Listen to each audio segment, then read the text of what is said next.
ADHD is nowadays one of the most common neurological conditions happening with young people.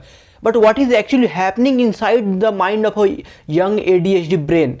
Let us find out in this video. To understand ADHD, we need to look at both biology and environment. Some external factors can also affect brain development early on, but ADHD is mostly strongly linked to genetics. Environment play a minimum role. Actually, many related genes affect how the brain processes reward. This brings us to dopamine. It is a key chemical responsible for motivation and pleasure. In people with ADHD, dopamine receptors are actually lower than required, which means that reward or any kind of results do not feel exciting enough like normal people. So things that excite most people may feel dull or uninteresting to someone with ADHD.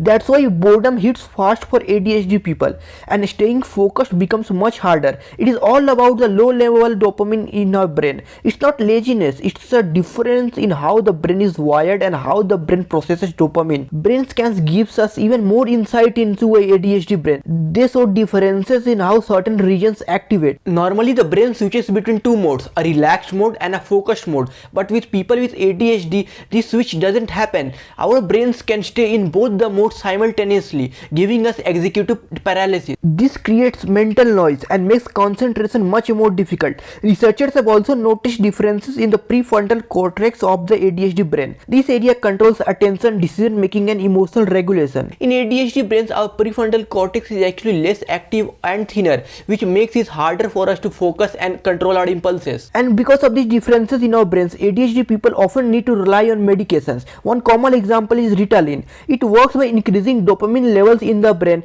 helping improve focus and reduce impulsivity. For many people it works well, but it's not without debate. Some studies support its effectiveness while others raise concerns about its long-term side effects. There is also a factor about misuse. People with ADHD sometimes take it to boost productivity but often end up addicted to it. Another interesting point is the rise of ADHD diagnosis around the world. Numbers of diagnoses has increased over time. And this raises an important questions. Are we better at identifying ADHD or are we over-diagnosing it? The answer is probably somewhere in the middle. But there's another perspective worth considering. What if ADHD is not a disability? What if we can use ADHD for our advantage? Think about early human societies, especially hunter-gatherer lifestyles. Being alert, energetic and constantly aware could have been a major survival advantage. People with ADHD traits may have been better hunters, more responsive, more curious and more persistent. Their restlessness could mean action, their curiosity could mean discovery. Some modern studies support this idea, especially in traditional tribal communities. Individuals with ADHD-linked traits perform better in nomadic survival-based lifestyle.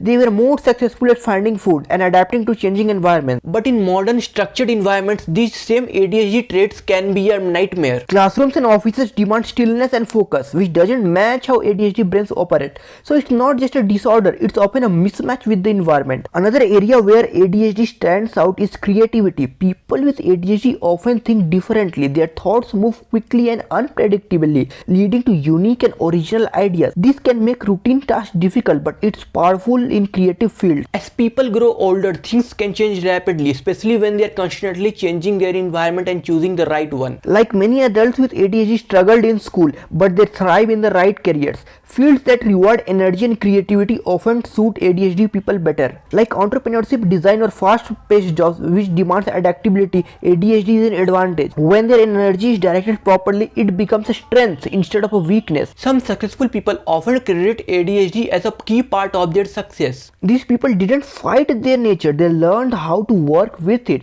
So is ADHD a disadvantage or an advantage? It depends on the environment and how well someone understands their brain. ADHD can create challenges, but it can also unlock powerful strengths. But to unlock the maximum potential of your ADHD brain and achieve great success, you need coping mechanisms that can trigger focus in your ADHD brain, that can direct and channelize your focus into the right direction. Coping methods are ways to fool your brain into triggering hyperfocus at will. Over time, through sheer trial and error, I have discovered certain ADHD coping techniques that help me to bypass executive dysfunction and work every day without a miss. You can get all my methods plus extra tips to harness the maximal potential of ADHD to achieve insane success in my guide. I have compiled it in my ADHD solver guide. Check it out in the description. It will change your life and finally enable you to maximize your ADHD powers and achieve great success in your life.